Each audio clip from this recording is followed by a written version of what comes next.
guys, so this video will be a review on the Naked 2 palette, and I know it's long awaited. I've had this for a while, everybody's had this, pretty much everybody's done a review on this, but I don't know why it was stalling so much. I just didn't think I could make a good enough review, but I think I definitely can now, because once I start going, I cannot stop talking. If you've seen any of my reviews, you would know that, but I try to cover all my bases, so yeah.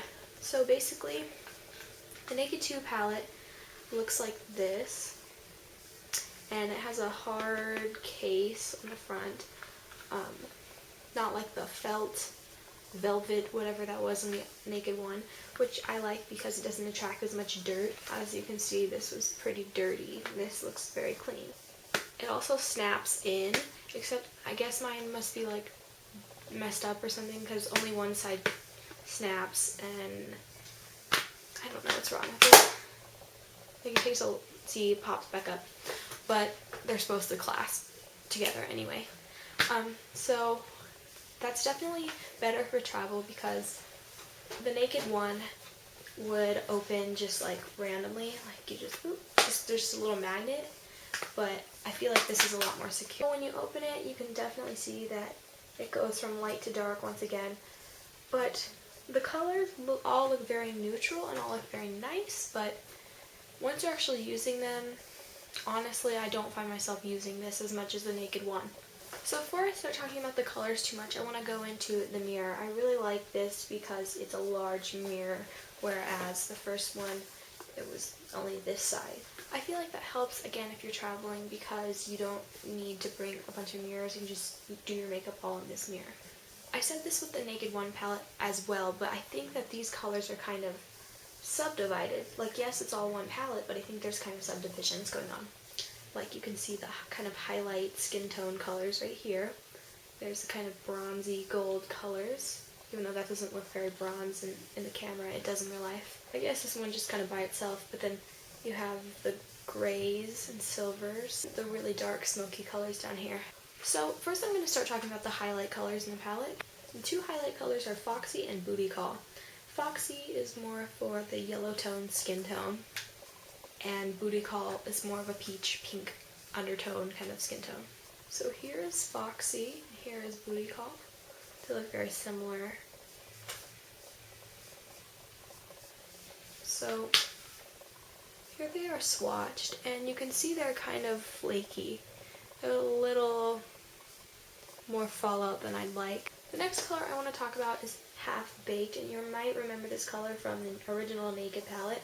It looks like this, and it swatches like this.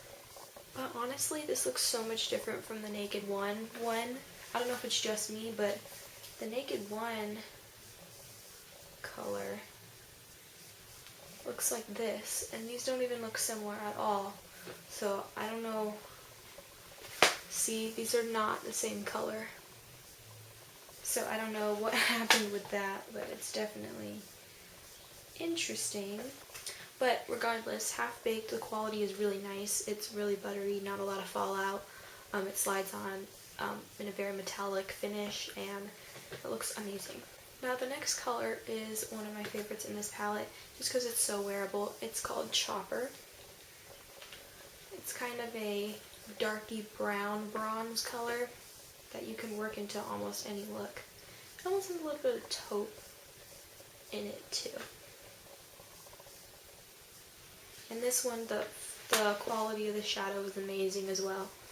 It's pigmented, it slides on really nicely, it's buttery, it's creamy, and no fallout. As you can see as I swatch up more of these colors, each shadow kind of has a different quality, and all in all, I think if you're just starting out in makeup, this is a really good one for you because you're going to find most of them that you like and a lot of just basic looks with them. So I feel like if they had a nice champagne color, like I feel like the Naked palette does this nicely, where it has Virgin, Sin, and Sidecar, and Half Baked. These all offer kind of your lid option. I feel like this doesn't offer that as much. They're kind of darker. The next color, Tease, is one of my favorites. I think it might be my favorite in the palette. It's just a taupey purple color, and it's matte, and I use this as a transition color so often. I think if I'll hit pan in any of these shadows anytime soon, it's going to be Tease. The next 4 colors are just kind of eh. They're not super original colors. They're just kind of your browny gray silver colors. Now I don't do a lot of smoky eyes, so I don't find myself using them that often. Now the next color, Whitey K, is so gorgeous, but the one downside is it's so sparkly that it has a lot of fallout. And I think once this focuses, you can even see the fallout. You can tell it's going to be a fallout mess. It's all the fallout. But it is a really nice beigey bronze color. So the next 2 colors I'm going to talk about are Busted and Blackout, which is just the dark purple and the black. Now I've heard a lot of people say they could use the black as just to put over their eyeliner. I just don't have enough patience to do that every morning. I don't even do my eyeliner most mornings, so I don't see why I would take the time to put an eyeshadow over my liner. Like, that doesn't make much practical sense to me, so I don't use this color. I don't use blacks. I think I used it once in my New Year's Eve look, but that's like it. In this purple, it looks very nice, and I sometimes use it in my crease along with Tease and any purple color I'm using. So I gotta say that I do like the matte options in this palette, right here, here, here, and the black. But I just don't think the quality is the same as the Naked one. I feel like there's more fallout, and the Naked one is just easier to put looks together, I feel like. Like, you can just, everybody can use this, whereas this is kind of like evil stepsister, kind of darker colors. It's not that it's bad, it's just like I was kind of underwhelmed by it.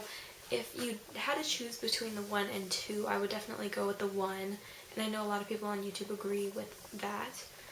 The 2 is nice, but it's something about it. I just don't really think it's worth it. I don't think it's the best thing Urban Decay has come out with. I mean, their shadows are still amazing, but I think the color selection could have been better, more interesting. They could have thrown in a few more fun colors and tried to make it a little lighter. So I do use this palette and I enjoy it. I just don't find myself reaching for it as much as I thought I would. So please tell me below if you agree with me or if you like the Naked 2 better. And please leave some like eyeshadow combinations from the Naked 2, because I'm trying to find some, but it's harder than it looks to find combinations that work in this palette, honestly. So yeah, and one thing I just wanted to mention, I would use this with Urban Decay Primer Potion or another eyeshadow base because, again, so much fallout. Yeah, that's all I have to say in this video. I hope you guys enjoyed it, and I'll see you guys in my next.